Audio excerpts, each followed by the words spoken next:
In order to give a background of the problem in Cyprus, you need to know about its origins. 1960, when independence was granted by the British, there were three guarantor states: Britain, Greece, and and Turkey, and all three were empowered to intervene in Cyprus if there was a threat to the constitutional order.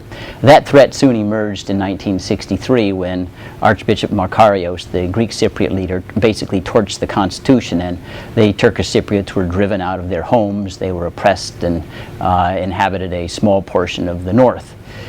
Things simmered for many years, and then in 1974, in fact, there was a coup d'etat in Greece, and there was an effort to utilize that particular event to exterminate Turkish Cypriots from the island. The Turkish government then intervened militarily to stop the genocide. It was an intervention really on July 20th, 1974, that was sustained as perfectly legal under the 1960 Constitution by the European Court. The Council of Europe, rather. But where are we today? That's just background to explain why there is divisiveness there. Since 1974, there's basically been a divided island. There's a green line that's policed by United Nations forces called UNICEF, and the parties have been negotiating for long years to try to reunify the country along what we might call a bicommunal, bizonal federal system.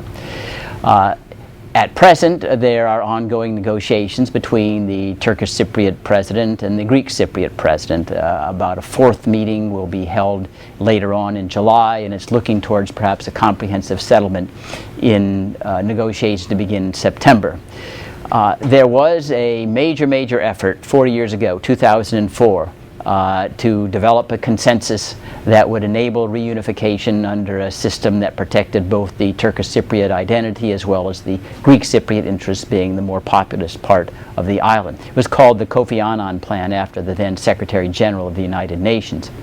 At that time, because the Turkish Cypriots were making enormous concessions, risking, if you will, some of their safety based upon the idea that the Turkish and the Greek Cypriots would not, like they had earlier, torch the constitution, voted overwhelmingly in favor of the Annan Plan.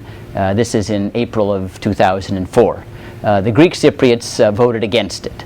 And you could ask, well, why was that? Here was their chance to have a unified island and really under their dominance, and why did the Greek Cypriots vote against it?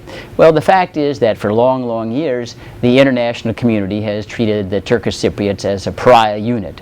There's an international embargo: no sporting events, no air transportation, no direct phone, no direct mail, there's no direct trade.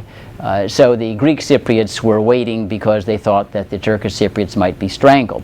Moreover, the Greek Cypriots were the recognized governors of the island internationally. Only Turkey had recognized the Turkish government as internationally separate and discrete. And moreover, more recently, the Greek Cypriots had received entry into the European Union. Now, the international community, in order to persuade the Turkish Cypriots to take this risk, promised that if they voted in favor and the Greek Cypriots balked, there would be some kind of promise or reward to the Turkish Cypriots, namely in the form of reducing its international isolation. These were promises made uniformly 4 years ago, and all of them have been uniformly broken. So when we're asking, well, what can we do now internationally to try to spur a final resolution of this long-standing dispute, it's really to send a signal to the Greek Cypriots that intransigence no longer pays. How can they do that? Have sporting events, soccer games with the Turkish Cypriots, have direct air flights with the Greek Cypriots, the Turkish Cypriots, begin trade relations. All these signals would say to the Greek Cypriots, time is no longer on your side. That hasn't happened at present, and so right now I'm not overly optimistic that in the September, when comprehensive negotiations will probably begin, that there will be any incentive on the Greek Cypriot side to make any concessions. After all, if they suffer nothing from simply yielding nothing, and the Turkish Cypriots remain under an embargo, it's hard for a Greek Cypriot politician to go back to his constituents and say, well, I gave up this for what, they'll ask. So I think the United States has an exceptionally important role to play here. It has been instrumental in helping and facilitating the Annan Plan. It obviously has a major role globally because it's a superpower.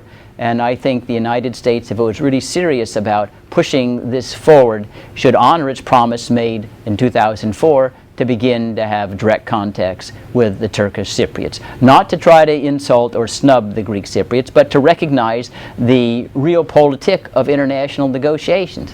One side has to have something to fear, to lose, if they aren't compromising in order for them to move forward. Yeah, in the absent that, I'm really not optimistic that these negotiations will lead anywhere forward as they had previously to the Annan plan for close to 30 years.